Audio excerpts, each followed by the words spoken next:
We are at just about 9 o'clock, 9:01. We're going to go ahead and get started. Thank you all for being here. I am super excited to be here presenting and getting to tell you all about assistive technology. My name is Raine Sims. I am an assistive technology specialist with the Atlas project with Easter Seals Crossroads. I'll tell you a little bit about our services soon. But yeah, and let me know if my voice is not coming through okay, or if I need to turn anything up. I'm not hearing the amplification. Oh, okay. Are we getting amplification coming through with? Okay. Okay, go ahead. All right, testing. Hopefully, is this a little bit better? Yes. A little better? Okay, great. Thank you. Thank you for telling me. Let me know if anything changes. Okay. I'm also on the very end of a cold, the part where you sound terrible, but you feel pretty okay, so please bear with me. Hopefully I can get through it without coughing. All righty. Okay, so a little bit about me. So as I mentioned, I'm an assistive technology specialist with Atlas since our program inception back in 2024. So very recent.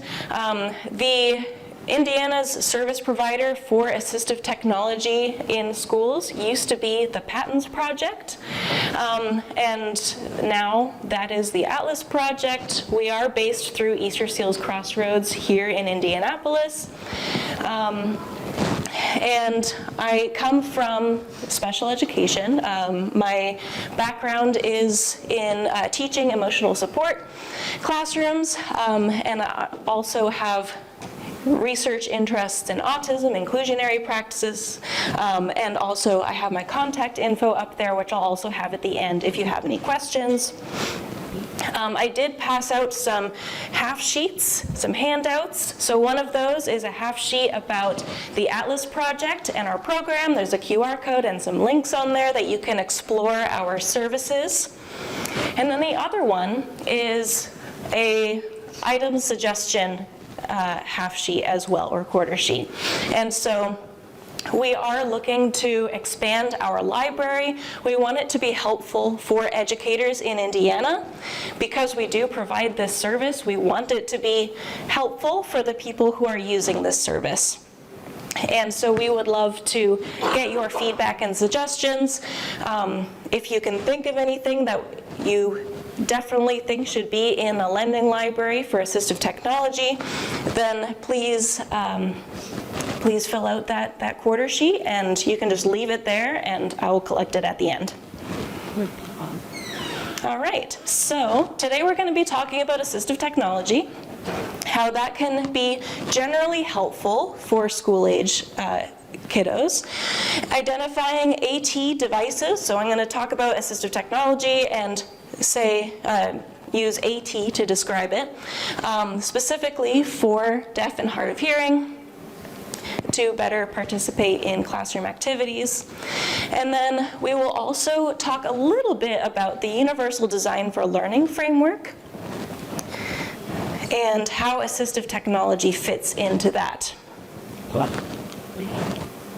All right, so we'll do a quick overview of the program that we are in, talk about AT, and then AT for hearing. Some considerations in the classroom, and we'll close with some case studies as well. So, an overview of our Atlas program. We are a fairly small program right now. There are only 5 of us. We have 3 AT specialists who drive all over the state. We service the entire state of Indiana. We go to any public K through 12 school in the state of Indiana.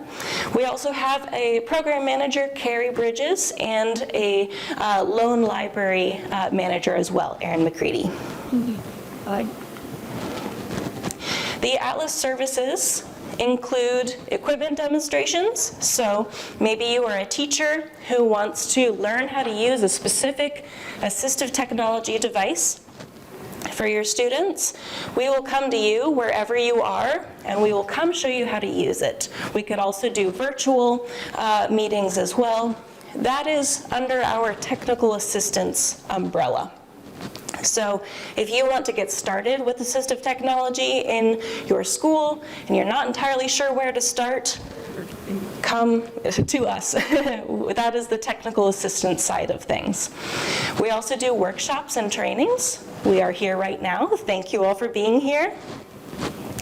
We also do free professional developments in schools as well. So you can reach out to us at any time, and we have a variety of training topics that we can present to your staff. The loan library is a very large part of our services. We have over 1,000 items and over 400 apps for Apple devices as well. And all of them are free to loan through our program.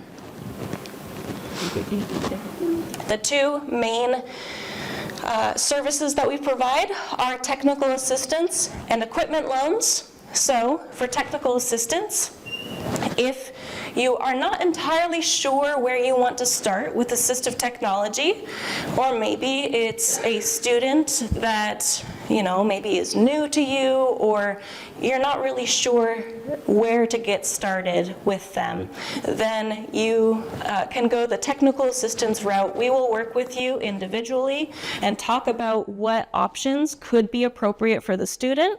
We will come out to you wherever you are in Indiana, and we will train you on how to use it, try it out with the student, and you get to loan those items for 6 weeks.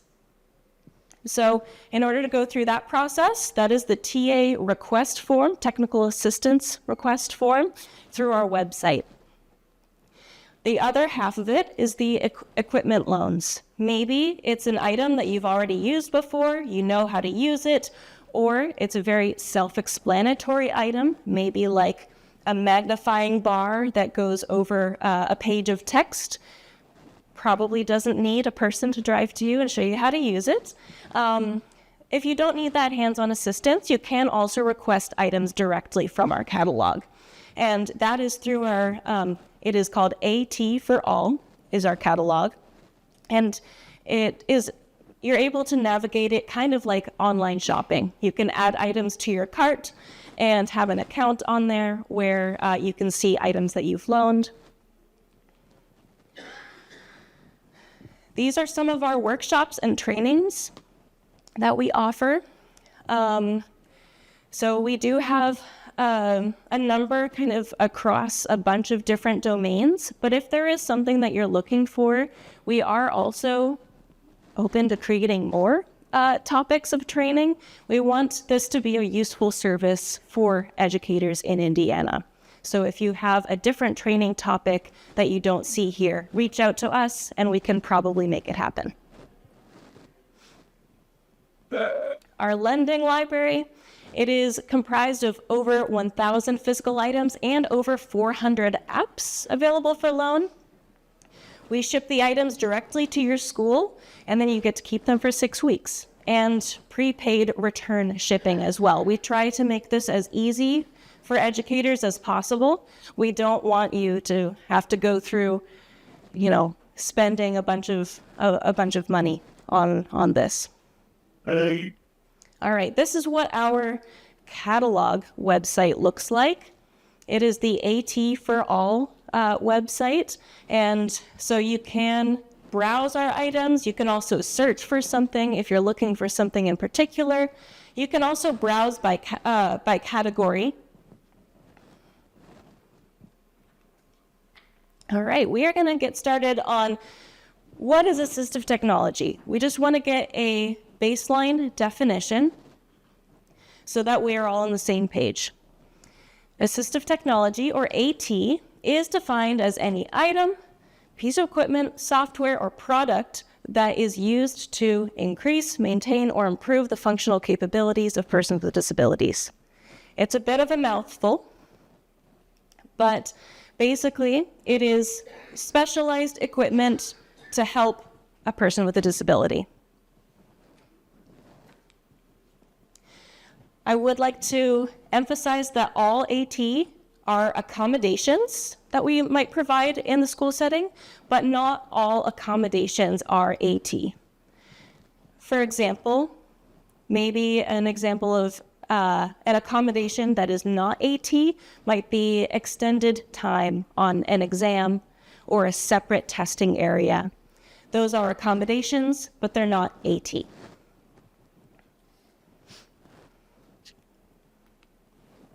So some examples of assistive technology. We have mobility and positioning devices.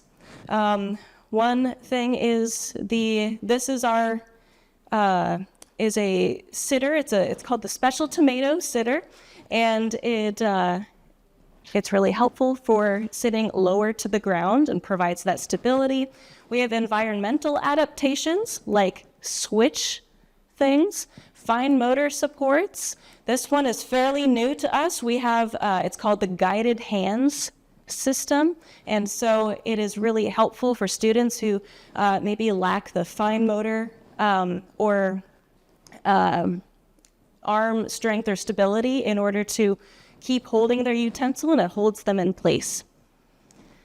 We also have accessible computer equipment and accessories, so like alternative access solutions for computers.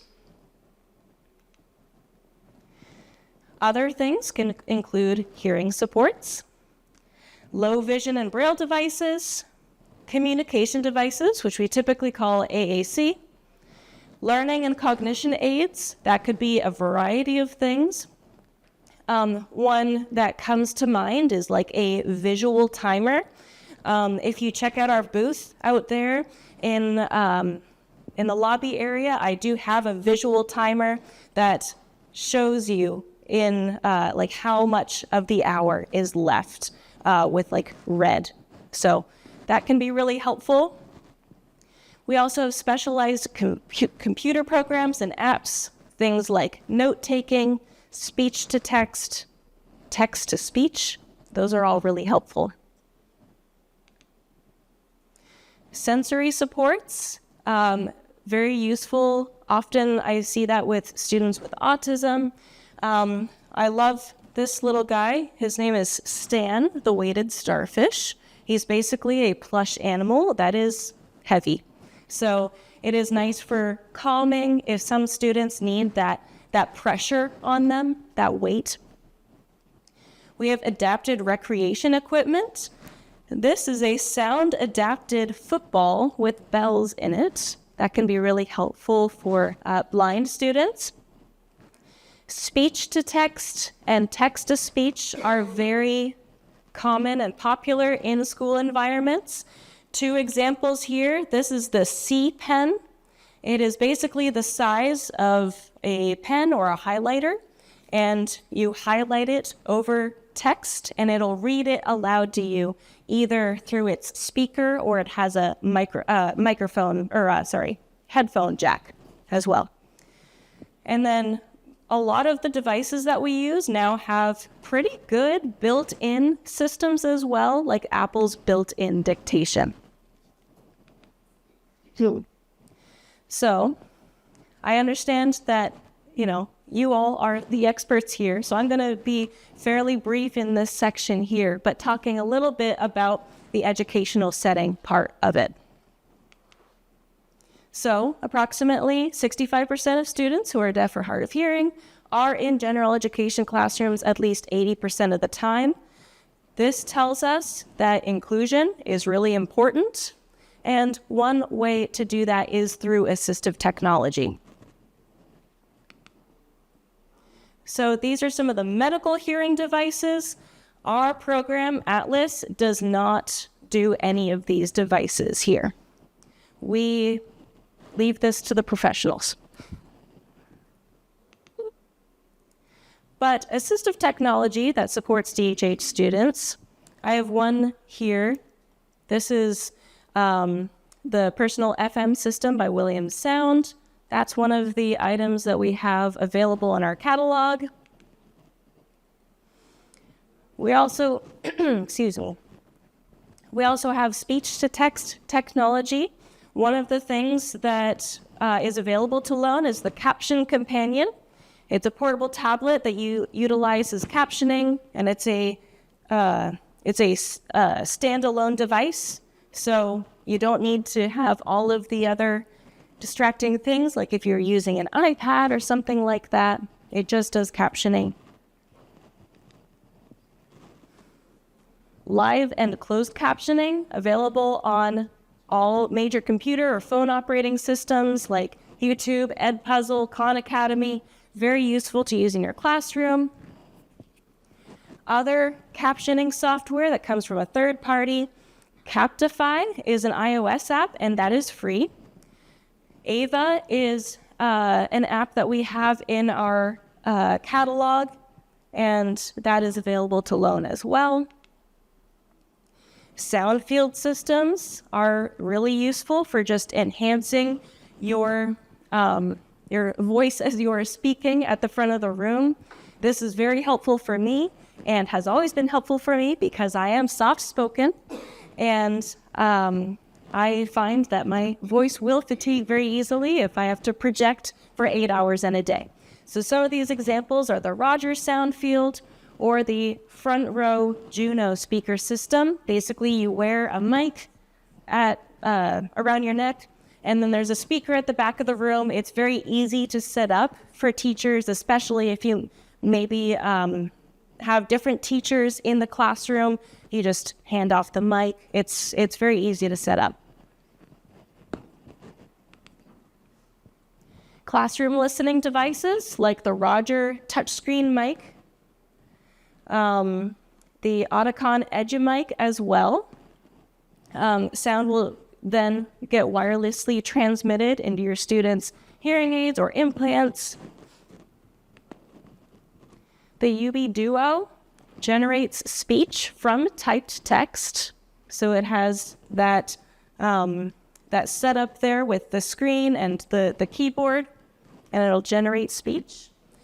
I also briefly mentioned already the Williams Sound personal FM system, which is also compatible with headphones. Sorry, I'm not sure what. Okay, great. Visual supports are also very helpful, like visual alerting systems for classroom bells or alarms.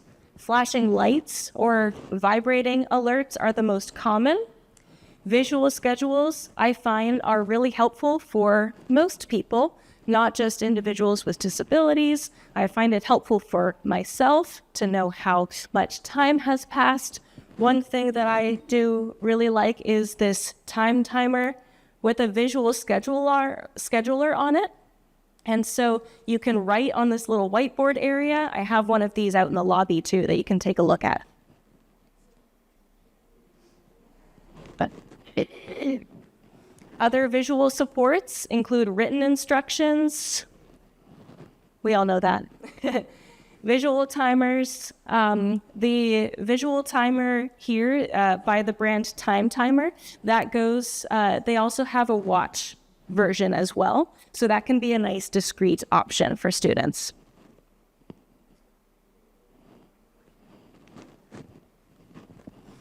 Other visual aids, things even like emoji, can provide powerful comprehension support.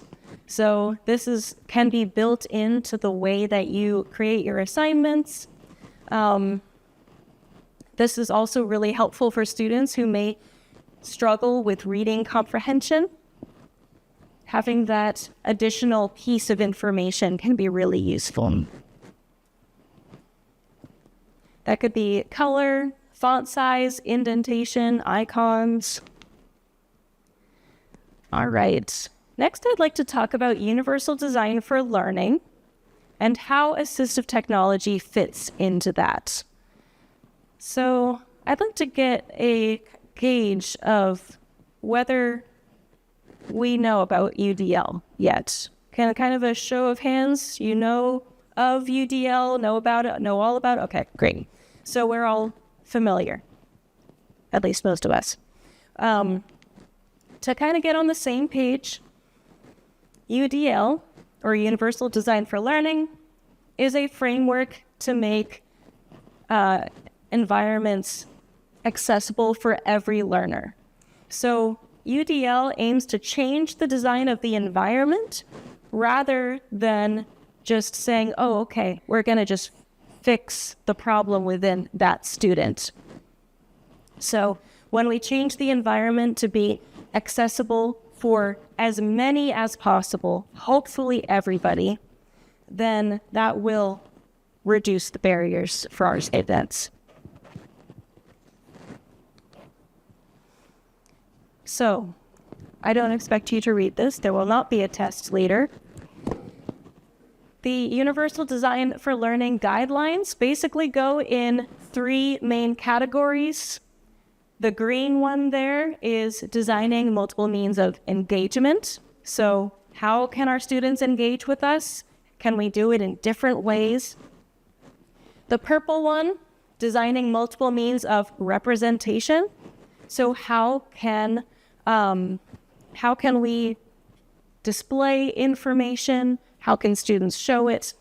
And then the blue one, designing multiple means of action and expression. How can students show us what they know in a way that works for them? So options are really great for UDL. That is one of the hallmarks there of UDL, where we want to give different options and opportunities for our students. So how does AT fit into this? For engagement, AT tools help students stay motivated and connected. For example, a student with sensory sensitivities might wear noise reduction headphones in order to reduce distractions. For representation, AT provides information in varied formats that could be captions, visual alerts, amplified sound. For action and expression, AT can help students show what they know. Where I see this the most is often speech to text, text to speech, AAC, those communication devices, or adaptive microphones. But most of all, AT aligns with UDL by providing these flexible ways to learn and demonstrate learning.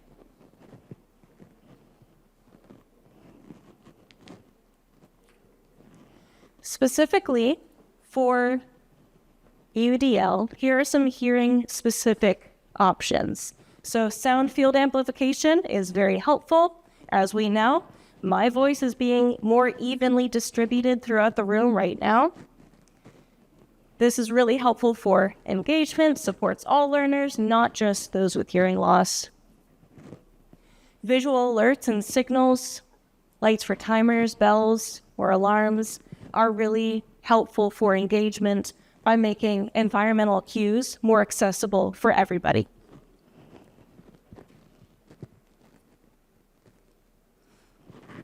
I do love captioning apps and tools. I find that captioning is better than ever.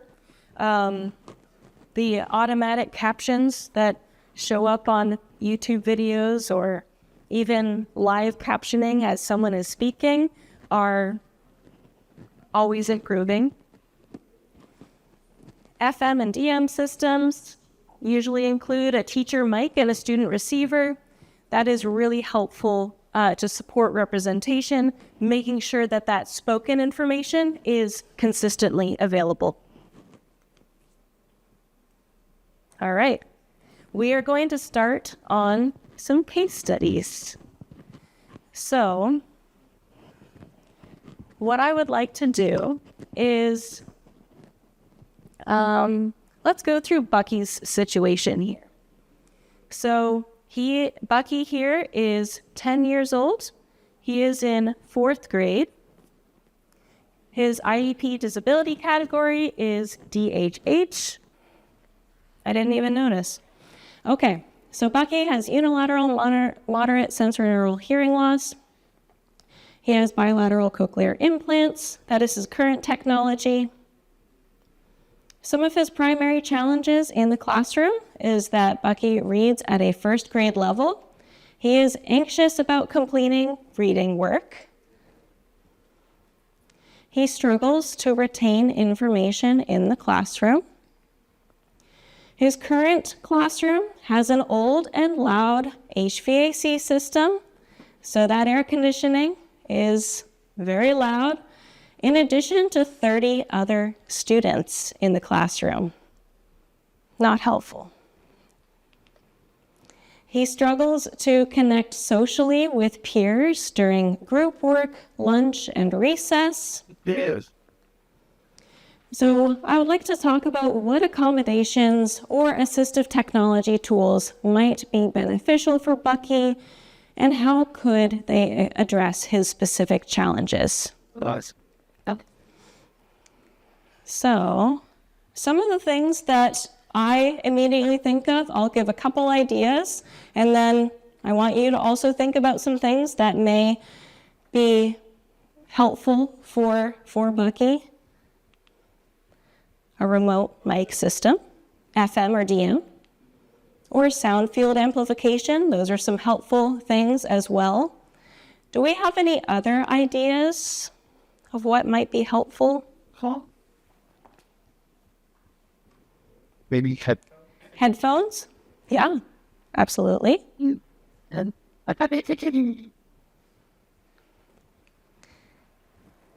I also have some tickets as door prizes. Also incentives for your participation. Thank you. That's to be good thing. Then,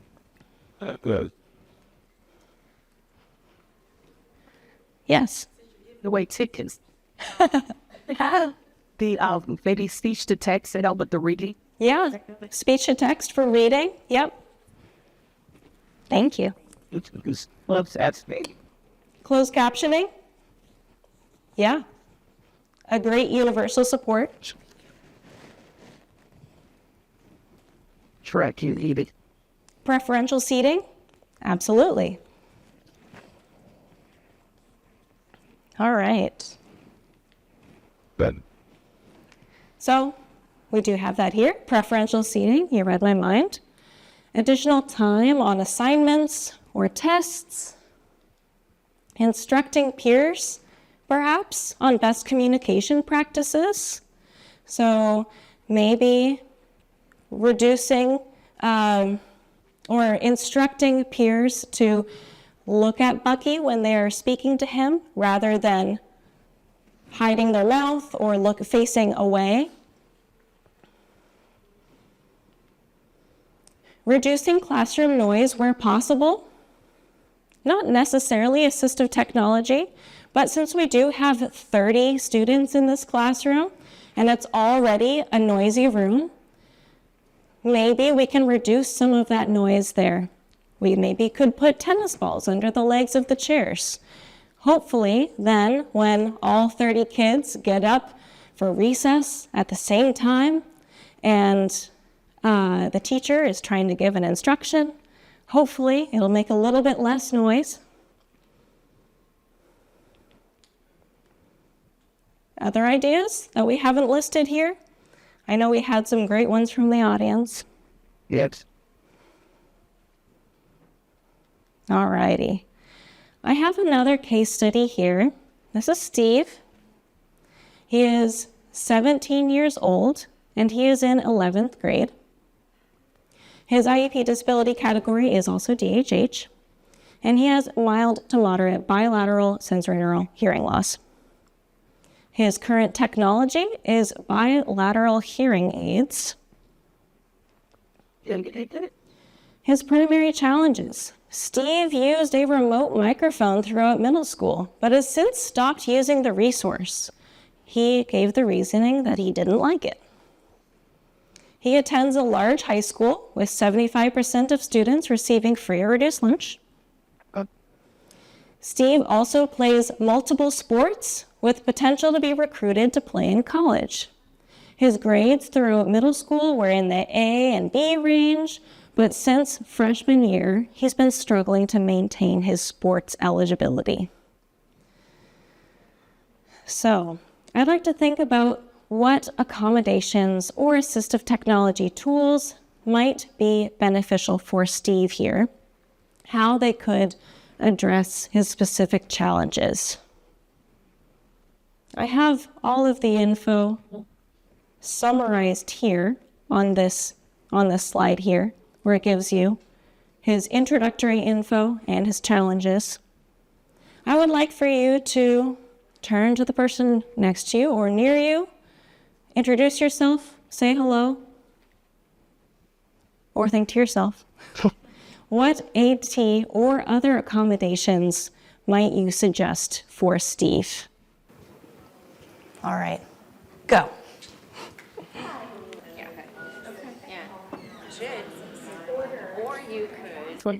All right, let's come back together. I'm hearing lots of really great ideas. Thank you for your participation and for chatting with the neighbor next to you. Video. What are our ideas for Steve? What are our thoughts? What did you talk about? Yes. You talked about if there was a live caption option. Live captioning option? Absolutely. Thank you. Yeah. They talked about maybe reintroducing him to the microphone. Did he have an omnidirectional microphone where one would just hold and point? Yeah. That would be an option too. Yeah, so reintroducing a microphone or checking out other microphone options. Thank you. Yes, up here. We talked about exploring the sports option, depending on what sport he plays, like whether it's impeding his ability to either lip read or hear or wear his devices, and then also coming up with a signal system. One of my students uses the coach uses a red-green flashlight, and they point it on the court. Yeah. And that signals the player whether, I think one color is to come in to talk to the coach, and the other color is back to the play. But just exploring what accommodations could be during the sports or with the equipment that they're wearing. Absolutely, yeah. So just to sum up, so depending on what sport he plays, looking into making that more accessible. And you mentioned, maybe the coach having a red or green flashlight, and that could be a signaling system for the student. Absolutely.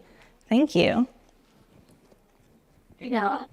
Any other thoughts on what would be helpful? Yes. I've given a functional listening evaluation with and without the microphone and presented them with that data, look at how much better you did with the microphone. They didn't care in the long run, but it's still at least that data. So showing the student their data and being okay, look how much better your hearing is with this or your comprehension. That can be really helpful, especially this student is 17 years old.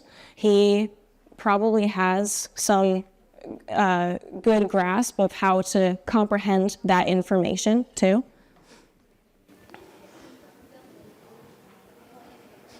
Forgot your ticket.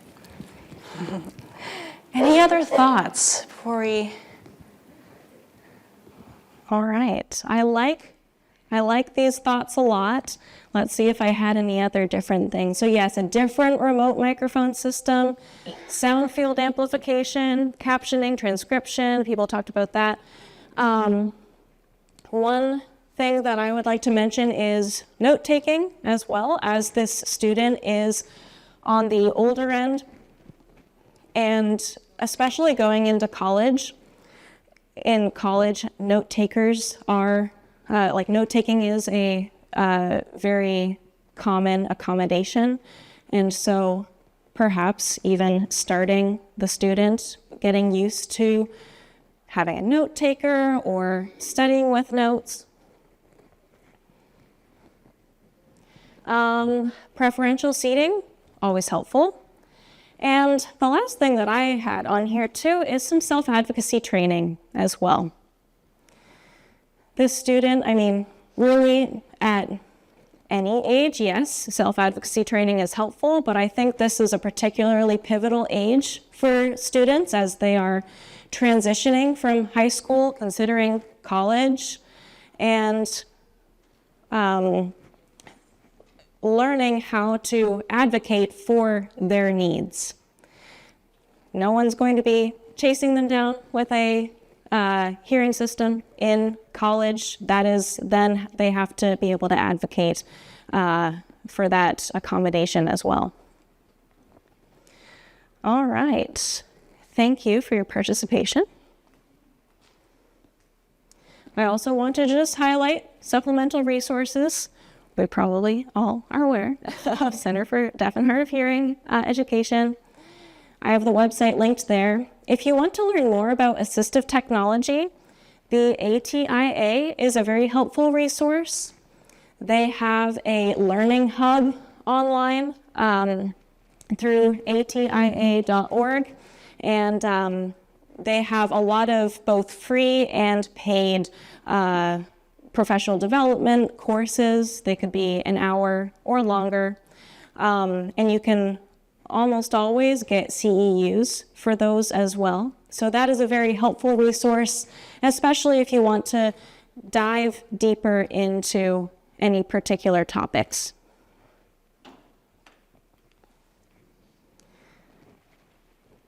Some of my closing thoughts here that I'd like to leave you with.